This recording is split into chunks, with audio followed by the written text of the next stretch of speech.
প্রিয় শিক্ষার্থীরা, আপনাদের সাথে আছি আমি। স্বাগতম আপনাদের সবাইকে। কিছুটা টেকনিক্যাল কারণে আমরা একটু বিঘ্ন ঘটেছে ক্লাস নিতে, অনলাইনে আসতে বিলম্ব হওয়ার জন্য দুঃখ প্রকাশ করছি। সবাইকে শুভেচ্ছা জানিয়ে আমরা আমাদের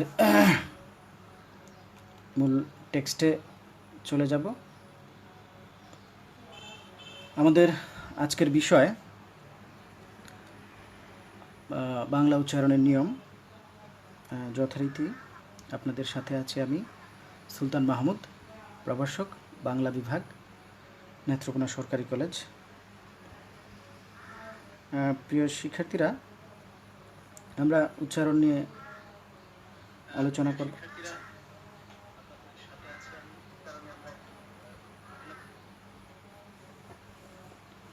আমরা পরবর্তী স্লাইডে যাই। বাংলা উচ্চারণ।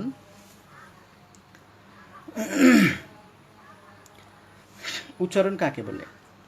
আমরা যদি এর আভিধানিক অর্থ খুঁজতে চাই তাহলে দেখব উচ্চারণ শব্দের আভিধানিক অর্থ মুখ দ্বারা ধ্বনি সৃষ্টি, বাচন, কথন, ব্যক্তকরণ, প্রকাশকরণ ইত্যাদি। যেমন বাকযন্ত্রের সাহায্যে ধ্বনির দ্বারা মনের ভাব প্রকাশ করাই হলো উচ্চারণ। বিভিন্ন ভাষাভাষী মানুষের উচ্চারণ রীতি কিছুটা আলাদা, আবার একই ভাষাভাষী মানুষের উচ্চারণ রীতি এক এক অঞ্চলে এক এক ধরনের হয়। সেজন্য প্রয়োজন হয় একটা স্ট্যান্ডার্ড বা মান উচ্চারণের। বিশেষ করে আধুনিককালে সংবাদ ও অনুষ্ঠান উপস্থাপনা, সঙ্গীত, আবৃত্তি, নাট্যকলা ইত্যাদি উপস্থাপনা শিল্পে প্রমিত বা মান উচ্চারণ একটি প্রাতিষ্ঠানিক বিষয়ে পরিণত হয়েছে। তাই উচ্চারণকে আমরা অবশ্যই গুরুত্বপূর্ণই মনে করব। উচ্চারণ যথাযথ না হলে আমাদের অর্থের বিভ্রান্তি ঘটে, নানাবিধ সমস্যার সৃষ্টি হয়। এখন আমরা যদি আলোচনা করি বাংলা উচ্চারণের প্রয়োজনীয়তা কি, অর্থাৎ বাংলা প্রমিত উচ্চারণের প্রয়োজনীয়তা কি। আদৌ কি প্রমিত উচ্চারণের প্রয়োজন আছে? হ্যাঁ, আমি বলবো অবশ্যই। আমরা উচ্চারণের ভিন্নতার কারণে অনেক সমস্যায় পড়ি, অর্থাৎ মূল ভাষার অর্থটাই ভিন্ন হয়ে যায়। তাই আমরা দেখি উচ্চারণের প্রমিত উচ্চারণে কী প্রয়োজন। উচ্চারণ একটি শিল্প। উচ্চারণের শুদ্ধতা রক্ষিত না হলে ভাষার মূল উদ্দেশ্যই ব্যাহত হয়। ভাষার অর্থবহতা ও বোধগম্যতার ক্ষেত্রে উচ্চারণের গুরুত্বপূর্ণ ভূমিকা রয়েছে। দেখুন, উচ্চারণ হচ্ছে একটা শিল্প। আমরা আগেই বলেছি যে উচ্চারণ যদি শুদ্ধতা রক্ষিত না হয় তাহলে ভাষার মূল উদ্দেশ্যই কিন্তু ব্যাহত হয়। ভাষার অর্থবহতা বোধগম্যতার ক্ষেত্রে উচ্চারণের গুরুত্বপূর্ণ ভূমিকা রয়েছে। তাই শুদ্ধ উচ্চারণ একদিকে যেমন সঠিকভাবে মনোভাব প্রকাশে সহায়ক, তেমনি শব্দের অর্থবিভ্রান্তি ও বিকৃতি ঘটার সম্ভাবনা থেকেও মুক্ত রাখে। তাই বিশুদ্ধ উচ্চারণের প্রয়োজনীয়তা অপরিসীম। আমরা যদি আসি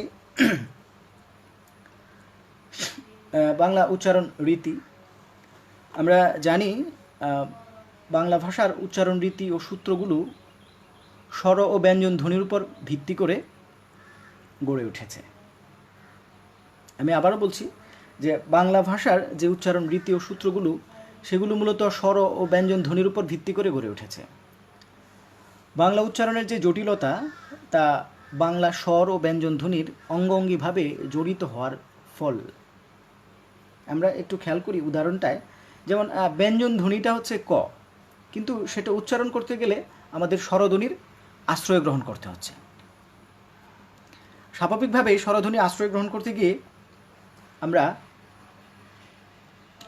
এই ক এর উচ্চারণের সাথে ক এর সাথে অটোমেটিক্যালি চলে আসছে অ, স্বর অ। তাই আমাদের উচ্চারণ একটা গুরুত্বপূর্ণ মাধ্যম বিষয়। আমাদের এই উচ্চারণের রীতিটা স্বরধ্বনি আর ব্যঞ্জনধ্বনির অঙ্গভঙ্গিভাবে জড়িত হওয়ার ফলে আমাদের উচ্চারণে এই ভিন্নতা চলে আসছে। আচ্ছা, বাংলা স্বরধ্বনির উচ্চারণ আমরা আগেই বলেছি যে দুটা ভাগ করেছি, একটা হচ্ছে স্বরধ্বনি আর একটা হচ্ছে ব্যঞ্জনধ্বনি। তাহলে আমরা আলোচনা করব হচ্ছে যে বাংলা স্বরধ্বনির উচ্চারণ নিয়ে আলোচনা করব আজকে। আমাদের উচ্চারণের বাংলা উচ্চারণের নিয়মের এই প্রথম অংশ এটা। আমরা এর আরও অনেকটি অংশ রয়েছে, অনেক নিয়ম রয়েছে। আমরা জানি বাংলায় স্বরবর্ণ মোট 11টি। আমরা প্রত্যেকেই জানি যে বাংলায় স্বরবর্ণ মোট হচ্ছে 11টি। দেখুন কি কি: স্বরেয়, স্বরেয়া, রস্বই, দীর্ঘই, রস্যৌ, দীর্ঘৌ, রি, এ, ওই, উ, ঔ। কিন্তু বাংলায় স্বতন্ত্র উচ্চারণের ধ্বনিমূল হিসেবে উচ্চারিত হয় মোট 7টি। আচ্ছা, আমরা দেখলাম যে বাংলায় স্বরধ্বনি মোট হচ্ছে 11টি, কিন্তু স্বতন্ত্র উচ্চারণ রয়েছে যেগুলোর, অর্থাৎ একটার সাথে আরেকটা জড়িত নয়, একেবারে মৌলিকতা রয়েছে যেগুলোর, সেগুলোর মধ্যে সেরকম হচ্ছে মাত্র 7টি। যথা স্বর অ, স্বর আ, রস্বই, রস্যৌ, এ, ও, এ ইত্যাদি। তাহলে আমরা দেখি শব্দের স্বরধ্বনির উচ্চারণ দুরকম পাওয়া যায়। শব্দের যে স্বরধ্বনিটা রয়েছে সেটার দুরকম উচ্চারণ পাওয়া যায়। একটা হচ্ছে বিবৃত বা স্বাভাবিক উচ্চারণ, অর্থাৎ স্বর অকে আমরা স্বাভাবিকভাবে যে উচ্চারণটা করি অ হিসেবে, সেটার নাম হচ্ছে বিবৃত বা স্বাভাবিক উচ্চারণ। 2 নম্বর আমরা দেখি সংবৃত বা ও ধ্বনির মতো উচ্চারণ।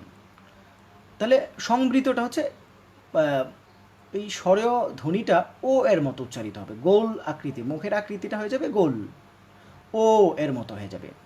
যথা আমরা যদি উদাহরণগুলো একটু দেখি, অভ্যেস, অমনি, মন, এই উচ্চারণগুলোর অনেকটা ও এর মতো এইভাবে হবে: অভ্যেস, অমনি, মন। শিক্ষার্থীরা, তোমাদের বুঝতে অসুবিধা হলে একটু জানিও কমেন্ট বক্সে। আমাদের টেকনিক্যাল কারণে কিছুটা অস্পষ্টতা যদি হয় তাও জানিও। তাহলে আমরা শব্দের স্বরধ্বনির দুরকম উচ্চারণ পাই, একটা হচ্ছে বিবৃত বা স্বাভাবিক উচ্চারণ, আর একটা হচ্ছে সংবৃত বা ও ধ্বনির মতো উচ্চারণ। তাহলে বিবৃত স্বাভাবিক উচ্চারণটা তো স্বাভাবিক আমরা যে স্বরেয়টাকে উচ্চারণ করি সেটাই, আর সংবৃত বা অধ্বনি হচ্ছে এই স্বরেয়টা হয়ে যাবে ও এর মতো গোল আকৃতির হয়ে উচ্চারিত হবে মোর। তাহলে আমরা আলোচনা করব এখন আদ্য স্বর অ এর উচ্চারণের নিয়ম। আমাকে ক্লাসে শিক্ষার্থীরা প্রায় জিজ্ঞেস করে যে আদ্য অ কি। আমি যখন লিখি যে আদ্য অ, তখন তারা প্রায় জিজ্ঞেস করে আদ্য অ কি। আদ্য আর কিছুই নয়, শব্দের শুরুতে স্বরেয় থাকলে সেই স্বরকে আদ্য স্বরেয় বলা হয়। তাহলে আমরা দেখি শব্দের শুরুতে স্বরেয় থাকলে সেই স্বরকে আদ্য স্বরেয় বলা হয়। আদ্য স্বরেয়র পরে রস্বই বা রস্যৌ ধ্বনি থাকলে সেই স্বরের উচ্চারণ ও এর মতো হয়।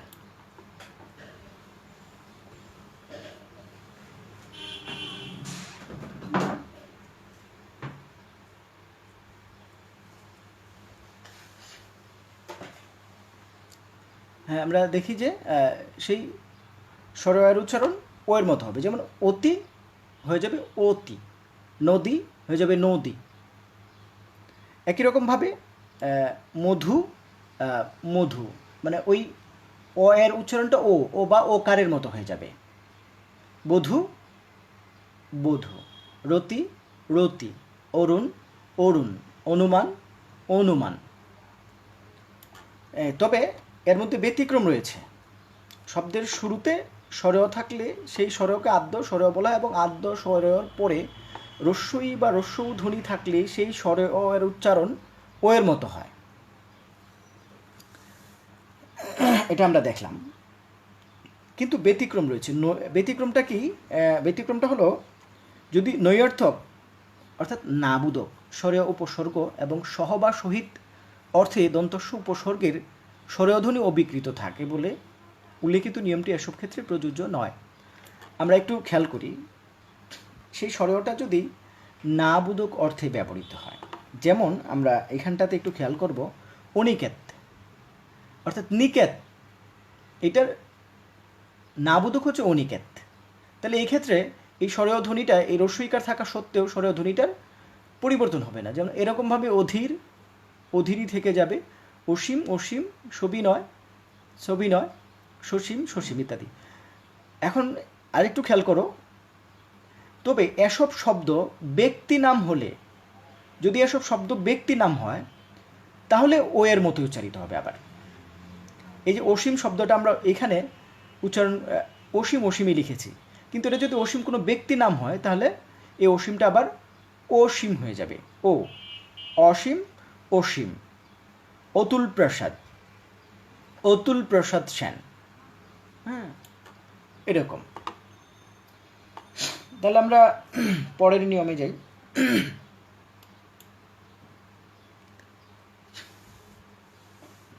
আমরা 1 নম্বর নিয়মটা আলোচনা করলাম, এখন আমরা 2 নম্বর নিয়মে রয়েছি। 2 নম্বর নিয়মে আমরা দেখি, আদ্য স্বরেয় এর পরের ধ্বনিতে রিকার থাকলে, আদ্য স্বরেয় এর পরের ধ্বনিতে রিকার থাকলে সেই স্বরেয় এর উচ্চারণ ও এর মতো হয়। আমি আবারও বলছি, শিক্ষার্থীরা লক্ষ্য করো, আদ্য স্বরেয় এর পরের ধ্বনিতে রিকার থাকলে সেই স্বরেয় এর উচ্চারণ ও এর মতো হবে। যেমন এই যে যকৃত, যকৃত, য সাথে ও আছে, তাহলে পরের স্বরধ্বনির সাথে এই রি আছে, রিকার রয়েছে, সেজন্য যকৃত হয়ে যাবে যকৃত, একার ওকার সহ। মসৃণ মসৃণ বা মসৃণ ইত্যাদি। এক্ষেত্রেও ব্যতিক্রম রয়েছে। দেখো, নৈয়ার্থক স্বরেয় উপসর্গ বা সহ বা সহিতর্থে দন্তস্ব উপসর্গের উল্লেখিত নিয়মটি প্রযোজ্য হবে না। যেমন কৃপণ, স্বাভাবিকভাবে কৃপণ এটাকে স্বরেয় দিয়ে অকৃপণ হয়ে যাবে, তাহলে অকৃপণের ক্ষেত্রে কিন্তু স্বরেয়টা ও এর মতো হবে না। আবার তেমনিভাবে অকৃতজ্ঞ অকৃতজ্ঞ ইত্যাদি। 3 নম্বর, আদ্য স্বরেয় এর পরের ধ্বনিতে জ ফলা থাকলে সেই স্বরেয় এর উচ্চারণ ও এর মতো হয়। আমরা দেখি, আবার নিয়মটা একটু খেয়াল করো, আদ্য স্বরেয় এর পরের ধ্বনিতে জ ফলা থাকলে, আদ্য স্বরেয় এবং এর পরের ধ্বনিতে যদি জ ফলা থাকলে তাহলে সেই স্বরেয় এর উচ্চারণ ও এর মতো হবে বা ওকারের মতো হবে। যেমন অদ্য, এই আদ্য স্বরেয় শুরুতে স্বরেয় রয়েছে এবং পরের ব্যঞ্জনের সাথে জ ফলা রয়েছে, তাহলে এই স্বরেয়টা হয়ে যাবে ও, অদ্য, গদ্য, এরকমভাবে পদ্য, বন্য, পণ্য, শয্যা, কন্যা, কল্যাণ ইত্যাদি। এক্ষেত্রেও ব্যতিক্রম, 3 নম্বর নিয়মের ব্যতিক্রমটা আমরা একটু দেখি। এক্ষেত্রেও যদি নৈয়ার্থক স্বরে উপসর্গ হয়, অর্থাৎ নাবুধকের ক্ষেত্রে হয়, তাহলে এই নিয়মটি প্রযোজ্য হবে না। যেমন অন্যায়, ন্যায়ের বিপরীত হচ্ছে অন্যায়, তাহলে এটা নাবুধক, সেজন্য অন্যায়টা স্বরেয় থেকে যাবে, স্বাভাবিক উচ্চারণ হবে, অন্যায় অব্যাহত সব্যয় ইত্যাদি।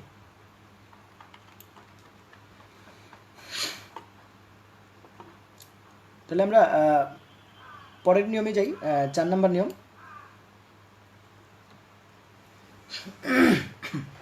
আমরা দেখি 4 নম্বর নিয়মে, আদ্য স্বরেয় এর পরে ক্ষীয় বর্গীয় জ সংযুক্ত যেটা, এই দুটো যুক্ত ব্যঞ্জনের যে কোনো একটি থাকলে সেই স্বরেয় এর উচ্চারণ ও এর মতো হবে বা ওকার হবে। আমি আবারও নিয়মটা বলছি, আদ্য স্বরেয় এর পরের ক্ষীয় বর্গীয় জ সংযুক্ত যেটা, এই দুটো যুক্ত ব্যঞ্জনের যে কোনো একটি থাকলে সেই স্বরেয় এর উচ্চারণ ও এর মতো হবে। যেমন অক্ষ, তাহলে এই ক্ষীয় রয়েছে, তাহলে আদ্য সরেওটা হয়ে যাবে ও, অক্ষ, বক্ষ, বক্ষ, পক্ষ, পক্ষ। এরকমভাবে দক্ষতা, যজ্ঞ, এগুলো তোমরা দেখে নিও, তোমরা চেষ্টা করবে এগুলো করার জন্য। নিয়মটার দিকে আরেকটু খেয়াল করবে, স্বরয়ের পরে এই দুটো যুক্ত ব্যঞ্জন থাকলেই সেই স্বরয়ের উচ্চারণ ও এর মতো হয়ে যাবে। এই ক্ষেত্রে ব্যতিক্রম হচ্ছে যদি নাবোধক হয় তাহলে এই নিয়মটি প্রযোজ্য হবে না। যেমন ক্ষমা, ক্ষম, অক্ষম, যে ক্ষম মানে সামর্থ্যযোগ্য যেটাকে বলে, হ্যাঁ, সেটার বিপরীত অক্ষম। যে অক্ষমের ক্ষেত্রে আবার এটা পরিবর্তন হবে না, স্বরয় থেকে যাবে অক্ষম, অক্ষত, অজ্ঞ, অজ্ঞান ইত্যাদি এরকম থেকে যাবে। আমরা 5 নম্বর নিয়মটা একটু দেখি। রফলাযুক্ত আদ্য স্বরীয় এর উচ্চারণ ও এর মতো হয়। রফলা, আদ্য স্বরীয় যদি রফলা যুক্ত হয়, তাহলে আমরা দেখি এই ক্রম, এই যে আদ্য স্বরীয়র সাথে রফলা যুক্ত হয়ে যাচ্ছে, ক্রম। দেখো শিক্ষার্থীরা, ক্র অ, হ্যাঁ, অ থাকছে, এটার সাথে র যুক্ত হয়ে যাচ্ছে, ম, ক্রম, হ্যাঁ, এটা উচ্চারণ হবে ক্রম।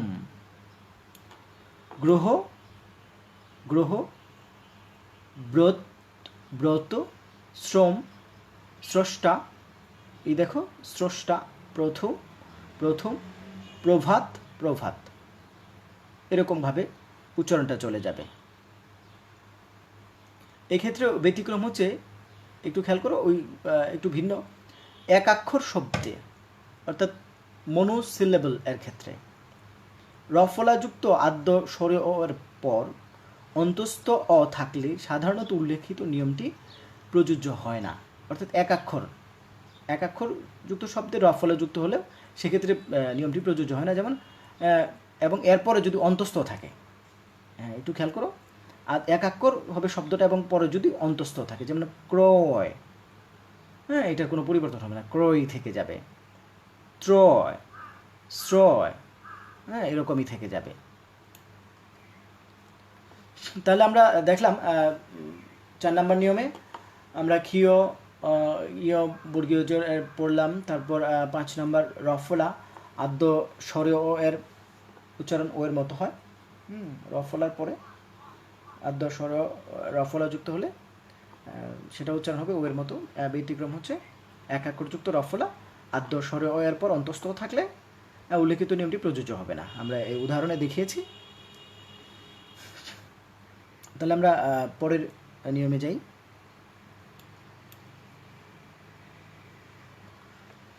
5 নম্বর নিয়ম আমরা শেষ করেছি।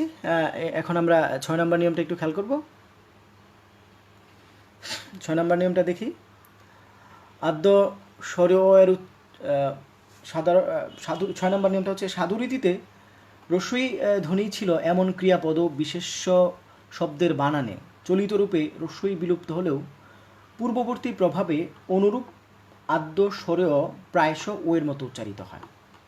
আমি এই নিয়মটা আবারও বলছি, দেখো শিক্ষার্থীরা, সাধুরীতিতে রস্বই ধ্বনি ছিল, রস্বই ধ্বনি ছিল সাধুরীতিতে, সেটা চলিত রীতিতে এসে পরিবর্তন হয়ে গেছে। এরকম এমন ক্রিয়াপদ ও বিশেষ্য শব্দের বানানে চলিত রূপে রস্বই বিলুপ্ত হলেও পূর্ববর্তী প্রভাবে, এই পূর্বের যে রস্বইকারের যে প্রভাবটা ছিল তার প্রভাবে অনুরূপ আদ্য স্বরেও প্রায়শ ও এর মতো উচ্চারিত হবে। আমি উদাহরণ দিলে বিষয়টা আরেকটু ক্লিয়ার হবে, পরিষ্কার হয়ে যাবে। যেমন দেখো, করব, এই শব্দটা সাধুরীতিতে করিব, তাহলে এই সাধুরীতির প্রভাবে এই করিবটা হয়ে যাবে করব, হ্যাঁ, বলবটা এটা সাধুরীতিতে বলিব ছিল, চলিত রীতিতে বলবো, সেই জন্য এটার উচ্চারণটা হবে বলবো। ওই সাধুরীতির প্রভাবে এই উচ্চারণটা পরিবর্তন হয়েছে, সাধুরীতির প্রভাবে। যেমন পড়ছি, পড়িতেছি, এই সাধুরীতি, তাহলে এইটা পরিবর্তন হয়ে পড়ছি হয়ে যাবে, সাধুরীতির প্রভাবে পড়ছি। হ্যাঁ, বসেছিলাম, সাধুরীতিটা বসিয়াছিলাম, এটার উচ্চারণটা হবে বসেছিলাম। এই যে আদ্য স্বরেও এটা হয়ে যাবে ও এর মতো, এটা হচ্ছে বসেছিলাম, সেটা হয়ে যাবে বসেছিলাম। এক্ষেত্রে ব্যতিক্রম, এ নিয়মের কিছু ব্যতিক্রমও দেখা যায়, যেমন হইব এটা আবার হবে হব, কহিব কইব কব, এরকম ব্যতিক্রমটা থেকে যায়। তাহলে আমরা 7 নম্বর নিয়মটা দেখি। একাক্ষর শব্দে প্রথমে স্বরে অ। আমরা একাক্ষর বলতে মনোসিলেবল, সিলেবল আমি ইংরেজি উচ্চারণ করে বোঝানোর চেষ্টা করছি। একাক্ষর অক্ষর এর ব্যাপারটা অন্য ক্লাসে আলোচনা করব আমরা। এক অক্ষর যদি থাকে, একাক্ষর শব্দে স্বরে অ, একাক্ষর শব্দের প্রথমে স্বরে অ এবং পরে দন্তন্য থাকলে সেই স্বরে অ এর উচ্চারণ ওকারের মতো হয়। একাক্ষর শব্দের প্রথমে স্বরে অ এবং পরে দন্তন্য থাকলে সেই স্বরে অ এর উচ্চারণ ওকারের মতো হয়। একটু খেয়াল করো শিক্ষার্থীরা, যেমন এই যে মন, এটা একাক্ষর, মনোসিলেবল, মন, অর্থাৎ উচ্চারণের এক প্রয়াসে যতটুকু উচ্চারণ করা যায়। মন, এটার উচ্চারণ হবে মন। জন, উচ্চারণ হবে জন। এই একাক্ষর হওয়ার কারণে এরপরে দন্তন্য এসেছে, সেই জন্য সেই স্বর এর উচ্চারণ ওকারের মতো হয়ে গেছে, মন, জন। তবে একাক্ষর শব্দে অন্য বর্ণ যুক্ত হলে উক্ত স্বরে অপরিবর্তিত থাকবে।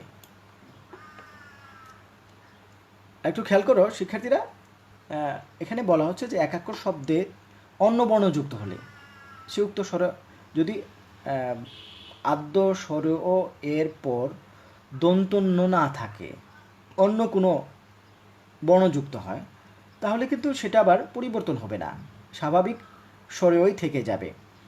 এরকম যেমন হচ্ছে, উদাহরণ দিয়ে আমরা বনবাসী, বনবাসী হয়ে যাবে বনবাসী, বনবিথি বনবিথি, এইগুলোর ক্ষেত্রে কিন্তু পরিবর্তন হচ্ছে না, ধনপতি ধনপতি ইত্যাদি। তাহলে আমরা আবার যদি একটু খেয়াল করি, 6 নম্বর নিয়মে আমরা বলেছি যে সাধুরীতিতে রস্বই ধ্বনি ছিল এমন ক্রিয়াপদ ও বিশেষ শব্দের বানানে চলিত রূপে রস্বই বিলুপ্ত হলে পূর্ববর্তী প্রভাবে অনুরূপ আদ্য স্বরেও প্রায়শ ও এর মতো উচ্চারিত হয়। এই যে আমরা আগে বলেছি যে সাধুরীতিতে রস্বইকারের প্রভাবে করব হয়ে গেছে বলিব বলবো, পড়িতেছি পড়তেছি, হ্যাঁ, বসিয়াছিলাম বসিয়েছিলাম হয়ে গেছে।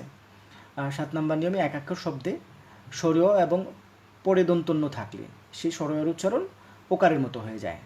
এই যে একাক্ষর শব্দ, এরপরে দন্তন্য রয়েছে, মন সেটা হয়ে যাচ্ছে মন, জন হয়ে যাচ্ছে জন। ব্যতিক্রমটা আমরা বলে দিয়েছি। তাহলে আমরা এর পরের নিয়মে যাই, আমরা দেখি। আমরা তাহলে পড়ে ফেললাম হচ্ছে আদ্য স্বরীয় এর উচ্চারণটা স্বাভাবিক এবং বিবৃত এবং সংবৃত দুইটা উচ্চারণের নিয়মে আমরা পড়লাম। এখন আমরা পড়ব হচ্ছে মধ্য স্বরীয় এর উচ্চারণ নিয়ম। আমরা আগে স্বরীয়টার উচ্চারণের নিয়মটা পড়েছি যে যদি সেই স্বরীয়টা আদ্য হয়, অর্থাৎ প্রথমেই হয়, সেক্ষেত্রে যেই নিয়ম অনুসরণ করতে হবে উচ্চারণের, সেগুলো আমরা পড়লাম। আমরা এই পর্যায়ে আলোচনা করব হচ্ছে মধ্য স্বরীয় এর উচ্চারণের নিয়ম। মধ্য স্বরীয় উচ্চারণের নিয়ম হচ্ছে মধ্য স্বরীয় এর পরে আমরা একটু দেখি, দেখানোর চেষ্টা করি শিক্ষার্থীরা।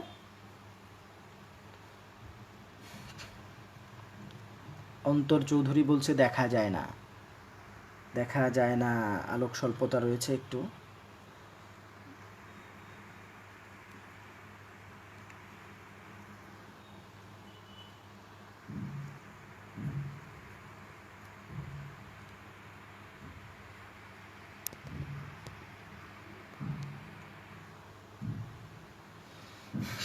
আচ্ছা, আমরা যাই মধ্য স্বরীয় এর উচ্চারণের নিয়ম।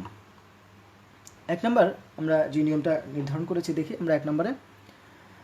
1 নম্বর নিয়ম হচ্ছে মধ্য স্বরীয় এর পরে রস্বই বা রস্বৌ ধ্বনি থাকলে সেই স্বরীয় এর উচ্চারণ ও এর মতো হয়ে যাবে। ওই আগেরটার মতো আদ্য স্বরীয়র নিয়মটা অনেকটা কাছাকাছি। এই নিয়মটা আমরা আদ্য স্বরীয়টা পড়েছি, এখন মধ্য স্বরীয়টা পড়ছি।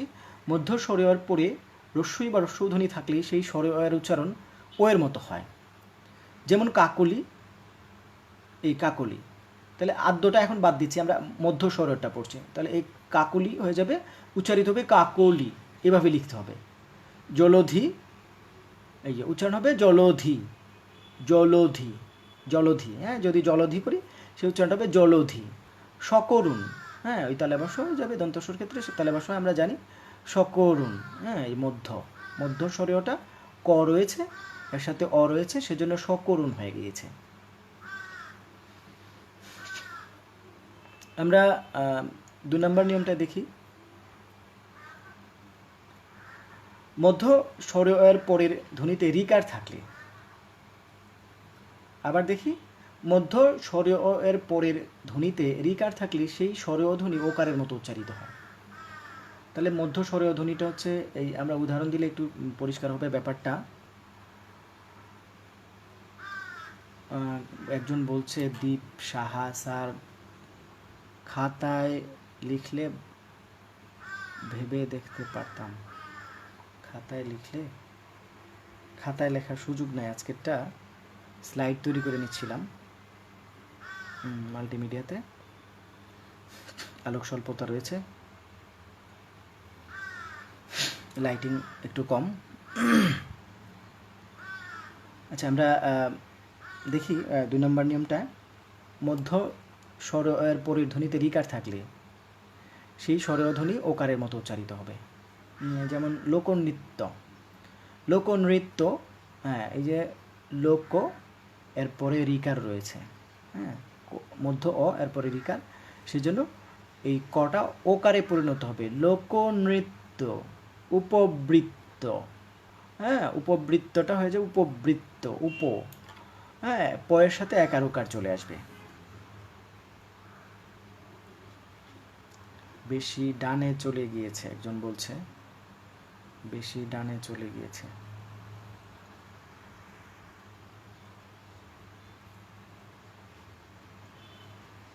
এখন কি ঠিক আছে কিনা?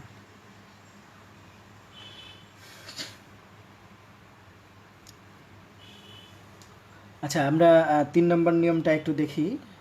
মধ্য স্বর এর পরের ধ্বনিতে জ ফলা থাকলে, মধ্য স্বর এর পরের ধ্বনিতে জ ফলা থাকলে সেই স্বর এর উচ্চারণ ও এর মতো হয়।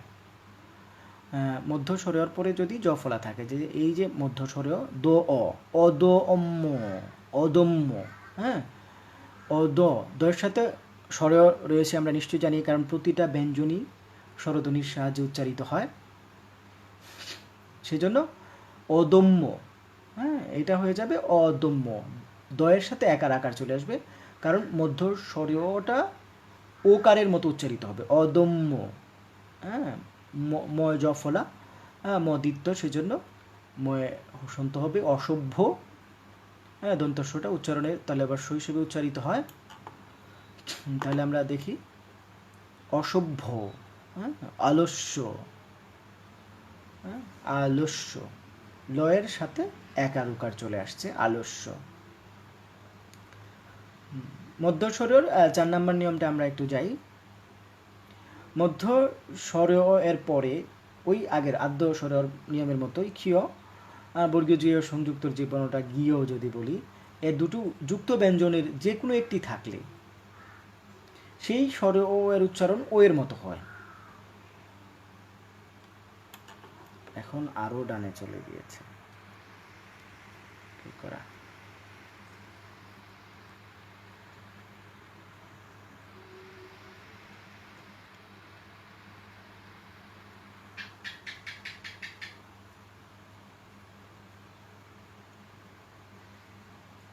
এখন কি দেখা যায়?